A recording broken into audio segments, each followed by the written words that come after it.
Ta'ala Jadduka. And Akhuna Mustafa, he mentioned what he mentioned. The reason why, I understand why people laughed, but the reason why we shouldn't laugh is because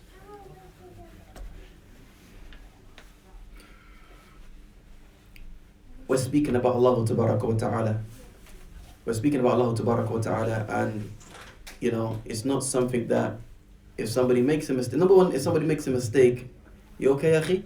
Yeah, I just need to go home, innit? You sure? You don't want to stay with You him? just made me feel I made something wrong, innit? No, Akhi, stay. I just need to go home. Mustafa, I'm going to explain now. I don't want you to go. I want you to stay. I just explained what you said, innit? I'm going to explain. We know you're just translating the word. Akhi, Yeah. I want to explain to the people so they don't think that you was intentionally messing around. That's what I want to do. Because you speak Arabic, where you listen how you're thinking in Arabic. I didn't do nothing wrong, innit? You didn't. He didn't say it. Mustafa, Akhi, you didn't do anything wrong at all. But what I want to do is explain to the people why you said what you said. It makes sense, Akhi? So you made me feel like I've done shirk, like, you understand? You know, shirk is like death, innit? So, stuff like that, nothing wrong, akhi. That's what I'm saying. Let me explain, and then inshallah ta'ala all will become clear. Alright? Ikhwani, he didn't do nothing wrong, inshallah ta'ala, because it wasn't intentional, what he said. But I want to explain, inshallah ta'ala, why he said what he said, and inshallah ta'ala just give some clarification. The word jaddun in Arabic means grandfather. Alright? So I say, mathalan, hada jaddi, this is my grandfather, or jaddun, a grandfather. Kayfa jadduka, how is your grandfather? Kayfa jaddi, how is my grandfather? Do you understand, guys? So the word jad can mean grandfather. But like I've mentioned in the previous lesson, the al-lughat al-arabiyya wasi'a, the Arabic language is vast. So one word can have multiple meanings.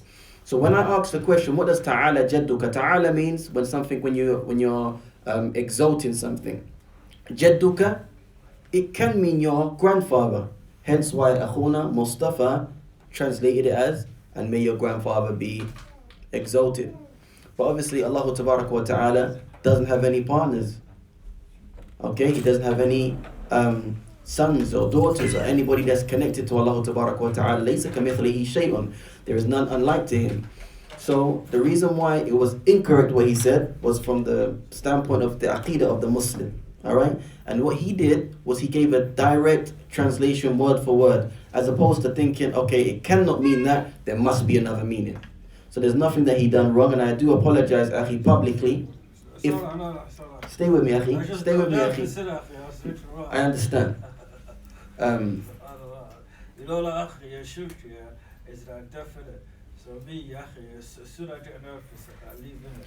That's what I'm trying to say. I apologize if I made you feel that way. No. But I was trying to gather my thoughts together and try to explain as to why you said what you said. And the third thing that I would mention, and I said it before, Ikhwani, we mustn't laugh if somebody makes a mistake.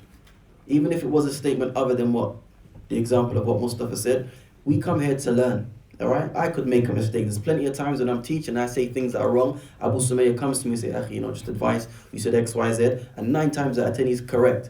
Alright? There's no issue about getting things wrong. Everyone's not supposed to get things right all the time.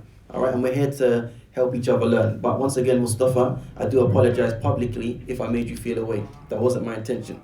I enjoy you coming to the class. على كل حال نعود إلى الموضوع.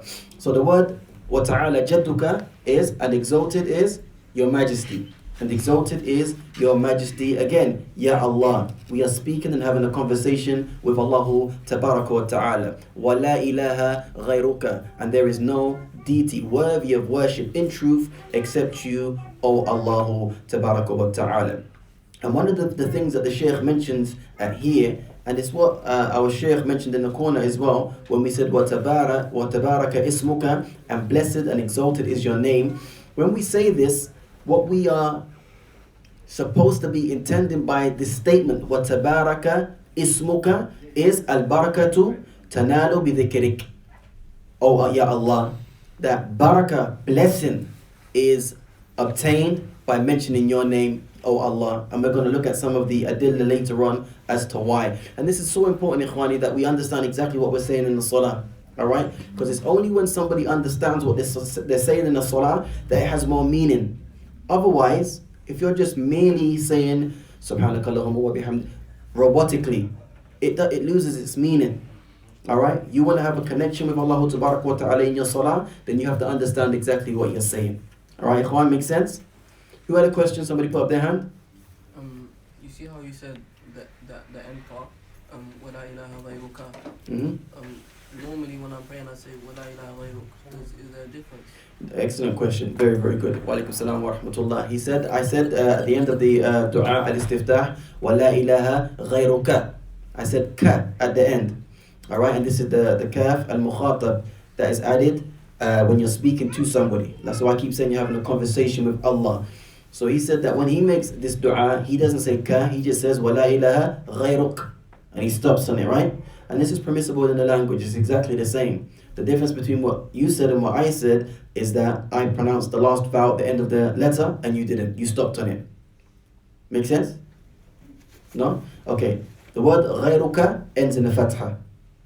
Alright, and that kaf with the fatha indicates that you're having a conversation with Allah. Or you're speaking to somebody. If I say to you, for example, كَيْفَ حَالُكَ, or I say كَيْفَ حَالُكَ, exactly the same.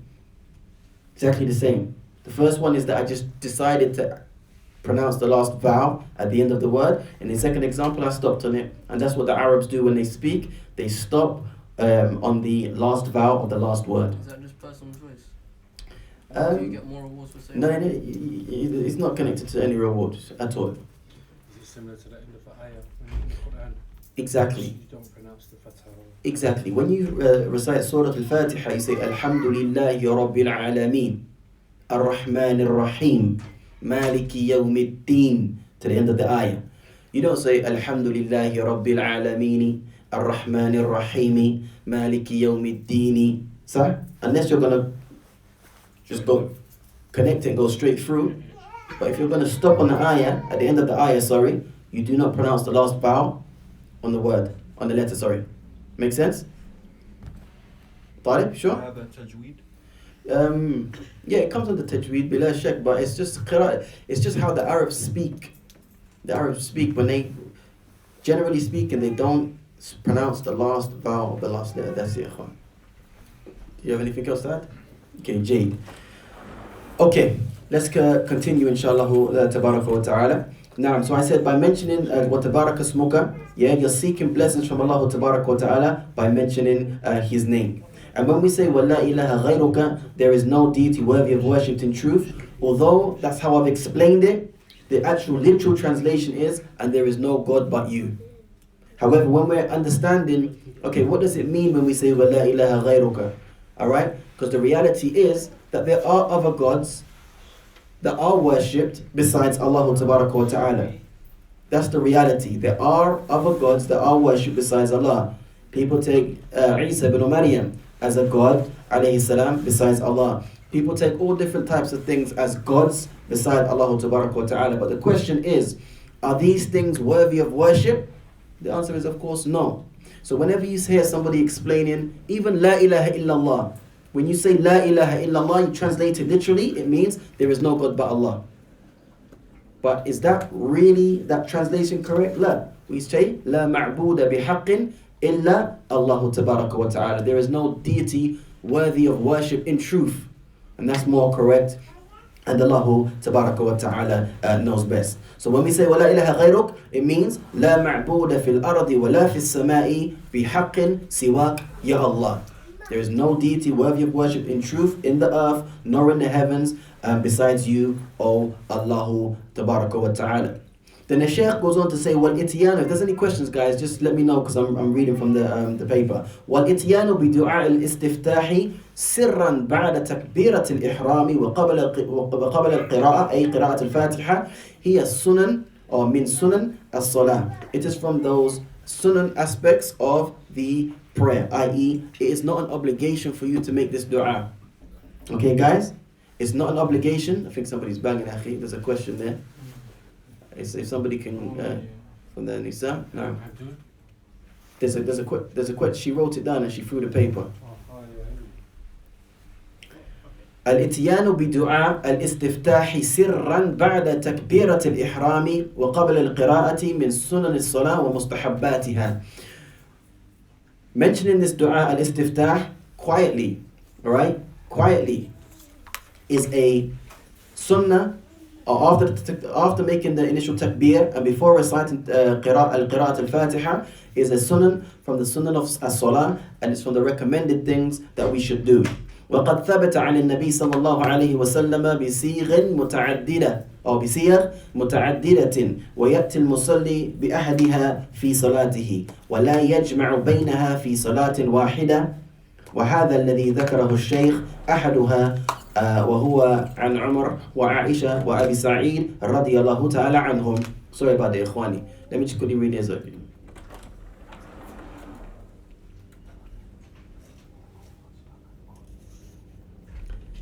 The question here, it says, what if somebody forgets how many times they washed themselves? Say they washed their face twice, but they forgot they did it actually 3 times. Then oftentimes this happens as a result of perhaps al-waswas, the whispering from the shaitan.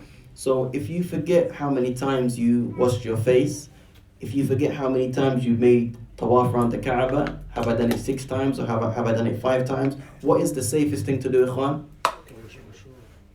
Again?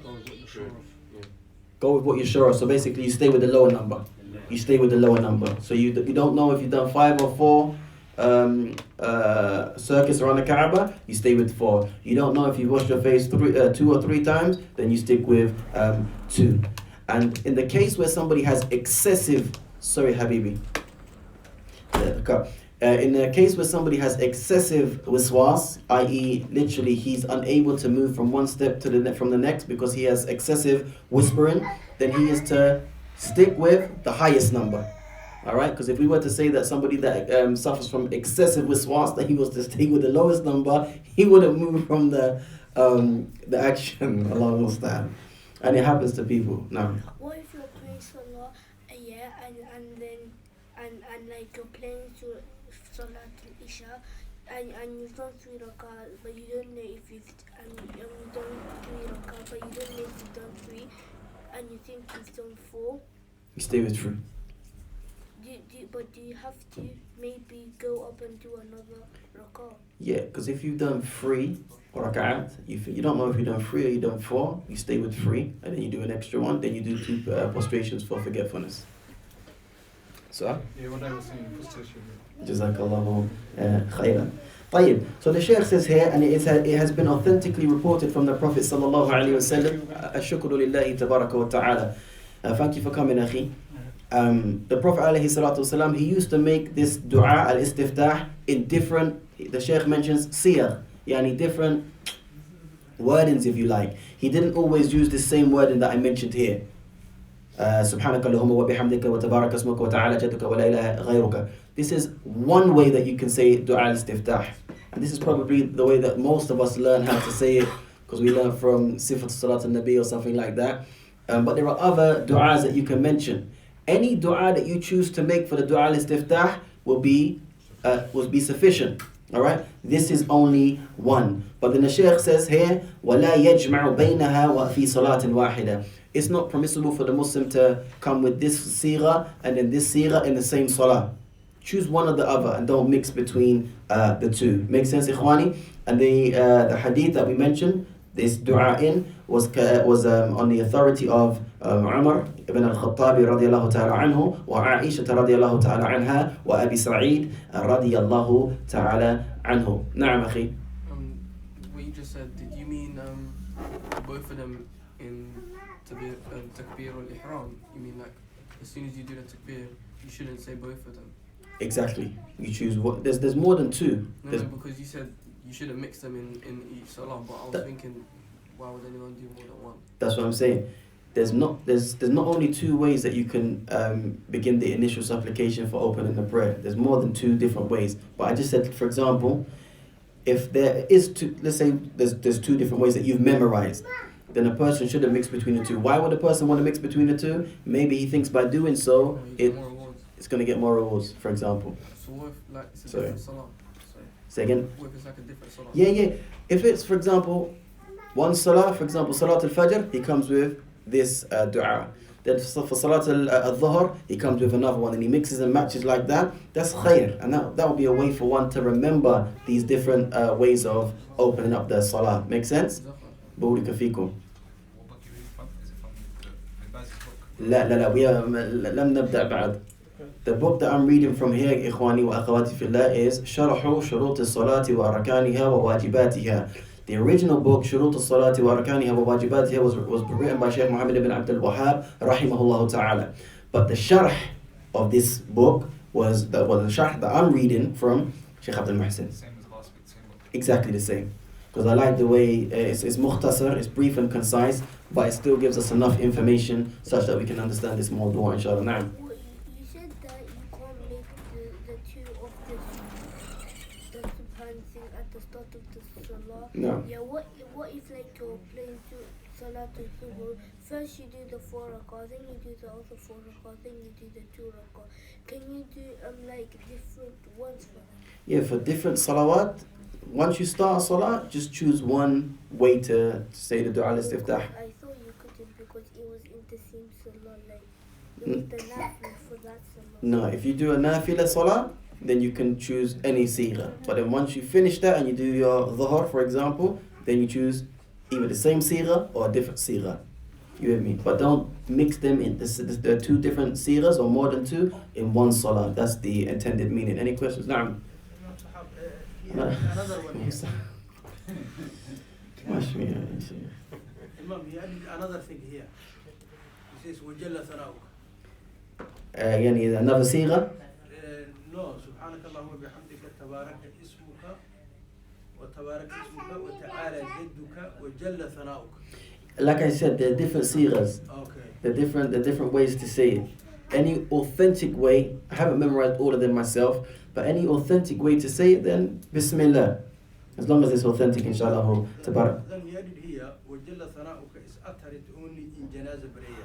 Okay. Where did you get that from there? From the internet. Don't mention Ali. We have to be careful. We have to be careful when it comes to getting information from the internet. We have to double check that the source is sahih. He didn't mention Ali. Sure? Any more questions, Ikhwani? Okay, let's continue, inshallah ta'ala. Sorry, can I ask you a question? Of course you can. Yeah, when you were mentioning earlier regarding opening the salat, so you have already the intention to pray the salat, and then everything what is outside of the world is completely haram for you at that time. For example, usually we saw people when they are praying, when they are already in a state of salat, and somebody want to cross them, and immediately they try to, to stop that person crossing them when they are in salat. Is that acceptable? Hey, excellent question. I'm going to repeat it again. مختصرا, the brother asked if everything that used to be halal before the salah actually takes place now becomes haram once you make the takbiratul ihram based upon a hadith. تحريمها التكبير وتحليلها التسليم. So he mentioned that once somebody enters the salah, if somebody walks in front of him, oftentimes many people, they prevent them from doing so. Is this from the actions that are not allowed because those things which were permissible before the salah are supposed to be haram now? And it's a fantastic question. Jazakallahu khair. What's your name, akhi? Mohammed Jallo. Muhammad?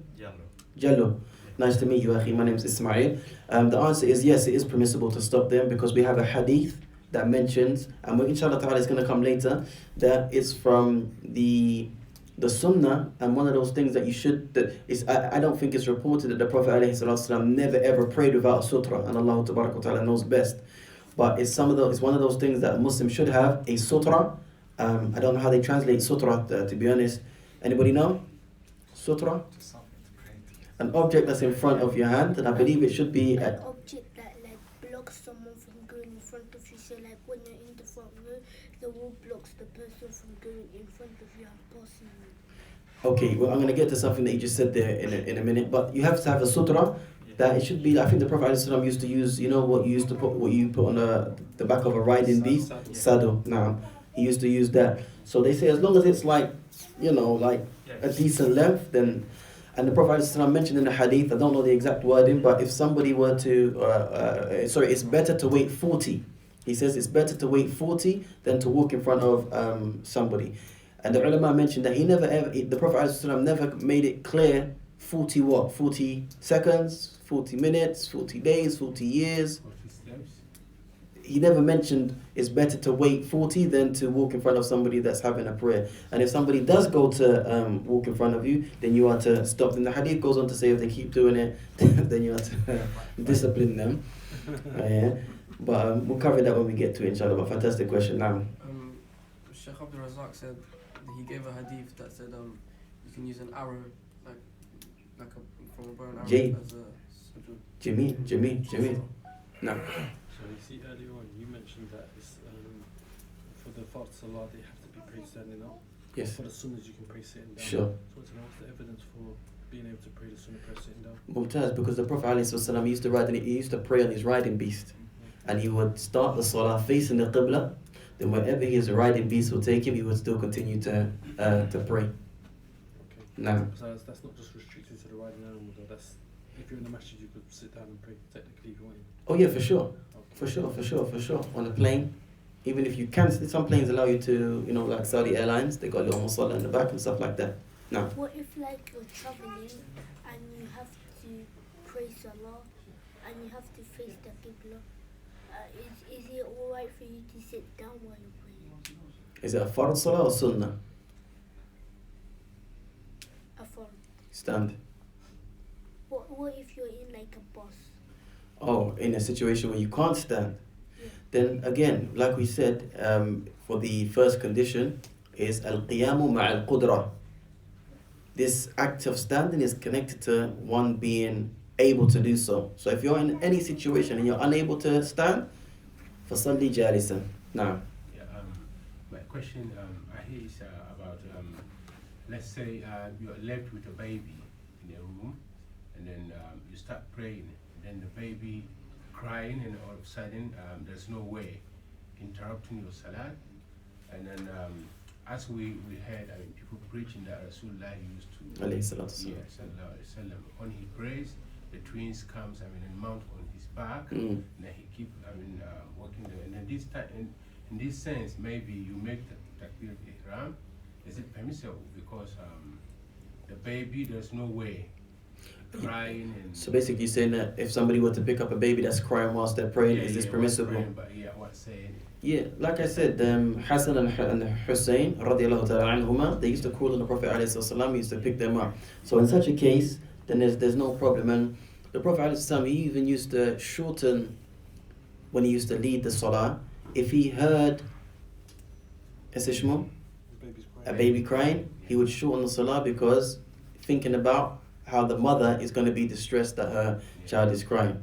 I read recently, just a few weeks ago, that in terms of picking up the baby, it's in the condition that they haven't sold their nappy, because it said that if they've sold their nappy, or if you're not sure that their nappy's clean, then you shouldn't pick them up because it's like carrying najasa. And it says that, and the fiction said that it's the equivalent to carrying a bottle of najasa. You wouldn't be allowed to pray with it. I don't know. That's interesting. I just found that out. If you can send that to me, that'd be nice, and then I'll clarify next lesson. That'd be great. Sheikh Muhammad. Just before you mentioned, so as we mentioned in the first condition, qiyam al-qudra. Do you mean rukun condition? Sorry, so did I say condition?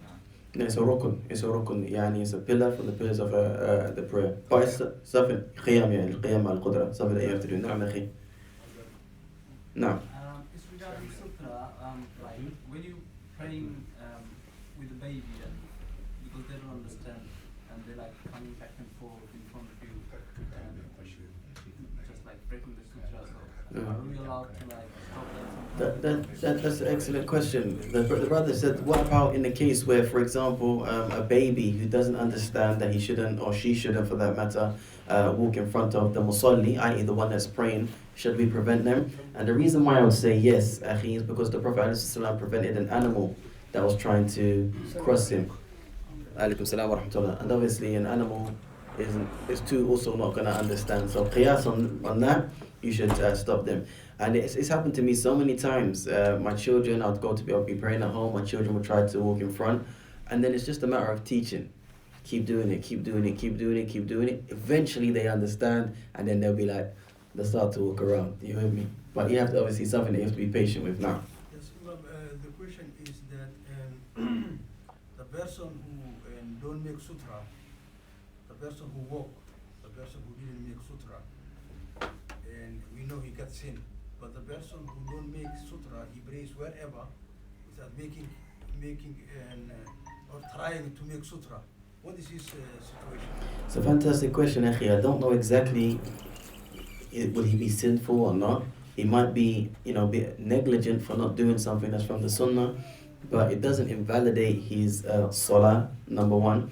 And it reminds me of what you mentioned before, Abdul Hafiz. You said that when you pray in the front row, right, then nobody should walk in front of the people that pray in the front row, right? Because they're going to break their sutra. You said that the wall is their sutra. Fantastic deduction, if you like, but that is not 100% correct, because when you pray in Jama'ah, then the sutra of the Imam is your sutra. Alright? The sutra of the Imam is your sutra. So let's say we've got the Saf al-Awwal here, where Abu Sumayr is, all the way down to the end, right? And then the Imam standing here. If I, for example, walked in the masjid and I walked behind the Imam and in front of every single one of you and walked in that room, then I haven't sinned and you guys haven't, your sutra hasn't been contravened, alright? Because the sutra of the Imam is the sutra of the Musalli. Alright, so as long as the Imam has a sutra, then you guys are cool and you can walk. I remember before I became a student in the Islamic University of Medina, I remember this vividly. I was in the Prophet's Masjid, I think I went to apply for the Jamia, and I was just in the Prophet's Masjid and I saw a group praying, so maybe like 5 brothers. And this guy, big beard, he walked in front of the Saf al-Awwal but behind the Imam. So one guy went like this to stop him, put up his hand. He just shoved his hand and started walking. I was like, ooh. And I didn't know what was going on at that time. I was walking, it's like 12 years ago. And it was only after, obviously, I learned that obviously this brother had knowledge. But I mean, I wouldn't necessarily push someone's hand if they went to stop me personally, because that's going to cause tashwish for the person that tried to stop him. You with me? It's a bit raw just to throw a man's hand down. Can you imagine what he was thinking? Rude. No. Sometimes. لست بشيخ حبيبي. Sometimes. حتى ذلك أنا أخوك أخي. Sometimes. طيب تفضل يا شيخ اسأل يا شيخ. Excellent. Sometimes. I mean. They go and pray at the back of the masjid. Yeah. And you come in from this door. Yeah. And you need to go make a wudu. Yeah. And there's no way behind the brother. Yeah, that's a fantastic question. Let's say, for example, in the case of this masjid right here, right? We come in from this door and we want to go make wudu. But somebody is praying like that, yeah? And you don't know, okay, well, am I allowed to walk here? Do I have to walk all the way behind him? هذا صعب جدا جدا جدا جدا صعب. So the ulama mentioned is that the area that would be not permissible for you to cross is that distance where he would be, or where he would end up prostrating. So mathalan, if I walked into the masjid here and I walked past like where Abu Sumayr is and the brothers here, la bats bihi. You with me? La bats bihi. There's one here, akhi, Abdul Hafiz, right here. You looking for a sutra? Oh, okay, do you think, akhi? Oh, I couldn't see him. You know what? I can't see you because the brother's blocking you. I have to say that I appreciate you coming and doing a khutbah. Yeah, it's not a khutbah, يعني a dars. Dars.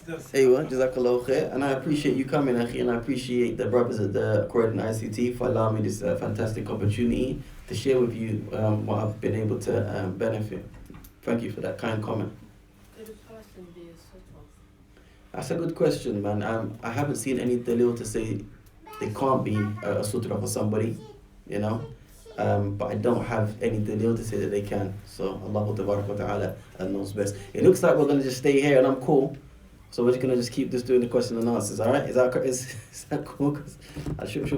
Because as the times went forward, it's just everything's getting later. You with me, guys? Sheikh is a question from Left to be, Somalia. left Later. to be shaken. Thank you so much, Akhi. Whoever's got a question, ask, and I'll just I forgot. go on. Next question. Whoever's got their hand up.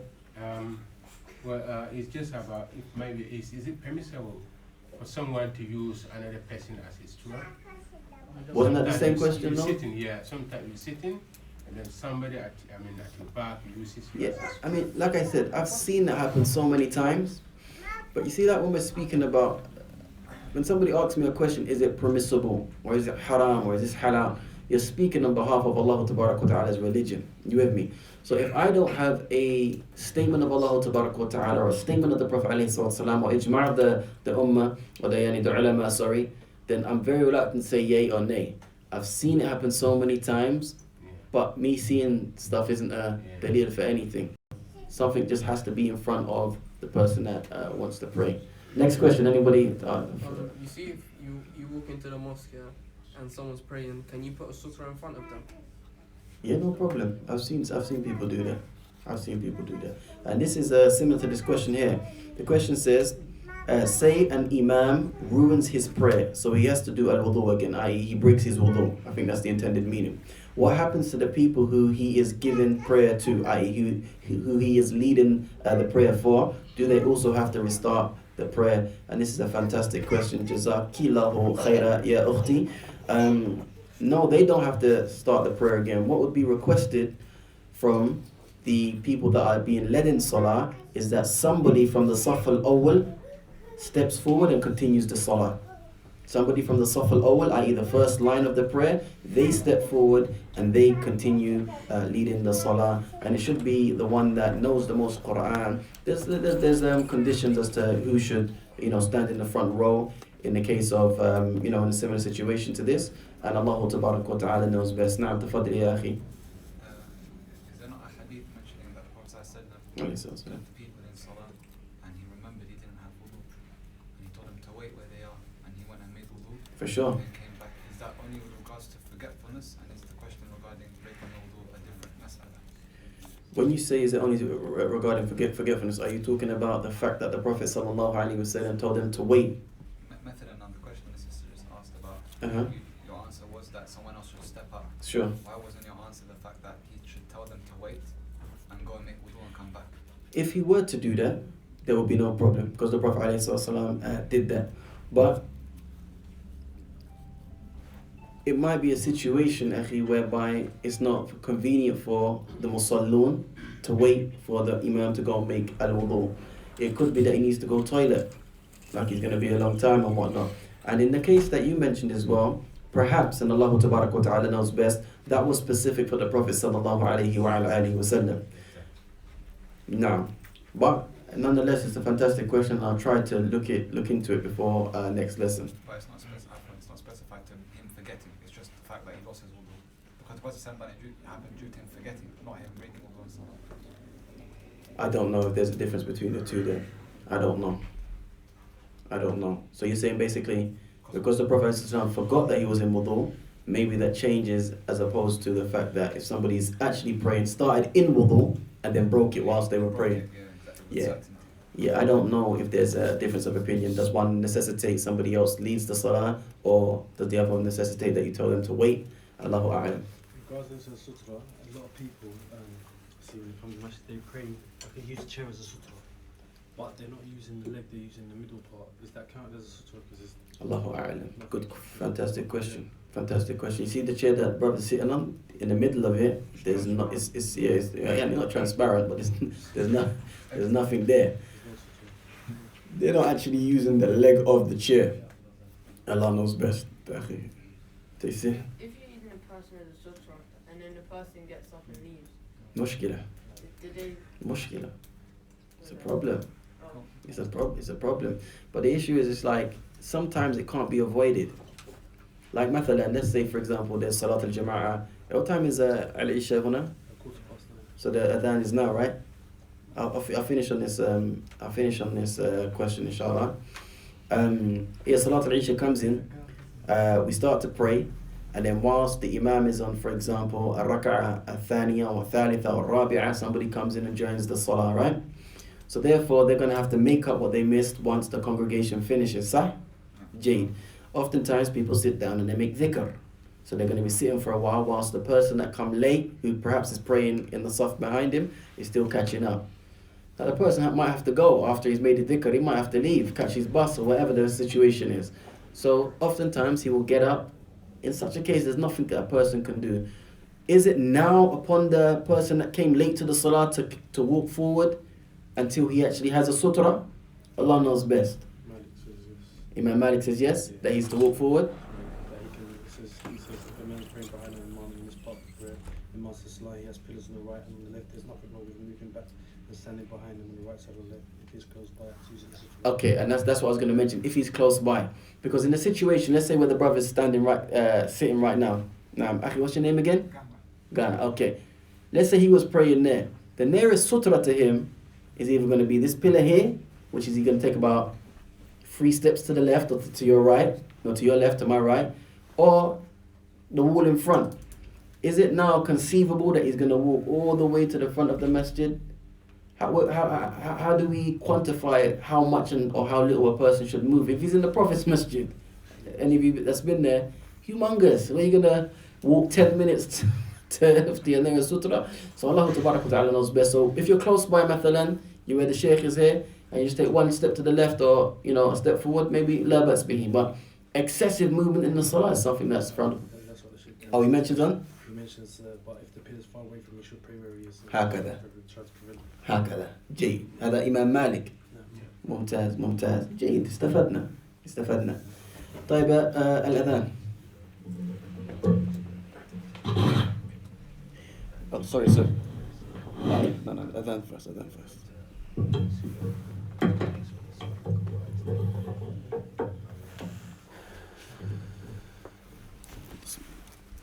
الله أكبر الله أكبر الله أكبر الله أكبر أشهد أن لا إله إلا الله أشهد أن لا إله إلا الله أشهد أن محمد رسول الله أشهد أن محمد رسول الله حي على الصلاة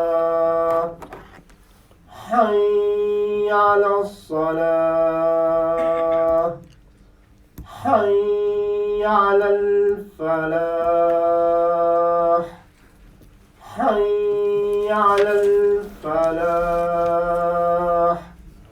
الله أكبر الله أكبر لا إله إلا الله.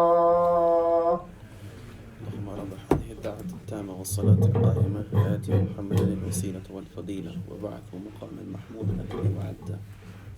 جزاكم الله خيرا. بسم الله والحمد لله والصلاة والسلام على رسول الله صلى الله عليه وعلى آله وسلم. طيب إخواني, very, very, very polite announcement I'm going to make now. Wallahi ikhwan, I don't mind all of these as'ila. I really don't mind.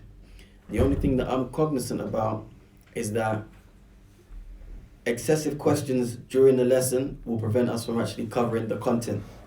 We will cover it, but at a very, very slow pace. I actually wanted today, bi'idhnillahi ta'ala, to get up to the explanation of Surah Al-Fatiha. Each ayah in Surah Al-Fatiha. That's what I intended. Unfortunately, we didn't even start. We didn't even start it because of the questions. And I'm not saying that the questions are a bad thing. They're fantastic, especially if there's a need for a question. But perhaps if we can leave the questions to the end, that would be better. Maybe, for example, 15 minutes, 10 minutes before we finish the class, just write your questions down, just so it doesn't interrupt the flow of the lesson. That way we cover the content, then we leave the as'ila for the end. And the as'ila, if we don't cover it 1 week, we can do it the next week. Does that make sense, ikhwan? That's a polite request. You know, many brothers as well, they come, they want to complete the book. And if we're only just covering 1 or 2 different things, it might get a bit tedious. And Allah Ta'ala knows best. I need to have a meeting now, guys, so we're going to have to end the class now. But inshallah ta'ala, if we can try to adopt this request for future lessons, that would be fantastic. If it's a question that's imperative for you to understand what's being said at the time, then of course, like, ask. I'm not saying don't ask no questions, but, you know, one or two, then nimshi. Didn't you say we're going to have a quiz on the conditions? I did indeed. Jazakallah khair for reminding me, and as a matter of fact, I'm going to write it down. So there's ikhtibar next week, yeah? اختبار في الأسبوع. Okay, guys. Yeah, I got a meeting now. قادم في شروط الصلاة. Alright, guys. Yeah. Please, guys, everybody, do your muraja'a. Most of the lessons are online, either on my Facebook or on YouTube. Some of them aren't, but I'm gonna try it next week. Or this week, sorry, put them all online, inshallah ta'ala, the ones that I have access to. So just go over the shurut of the salah and the conditions as well. Sorry, the conditions of the salah with the adillah. I'm big on the daleel. Alright? I might ask you to mention the daleel for this condition, or I might give you multiple choice where you can select which is the right one. And inshallah ta'ala, we can move forward accordingly from then, inshallah. سبحانك اللهم وبحمدك أشهد أن لا إله إلا أنت أستغفرك وأتوب إليك. Forgive me, Ikhwani, for my shortcomings and if I offended anybody today.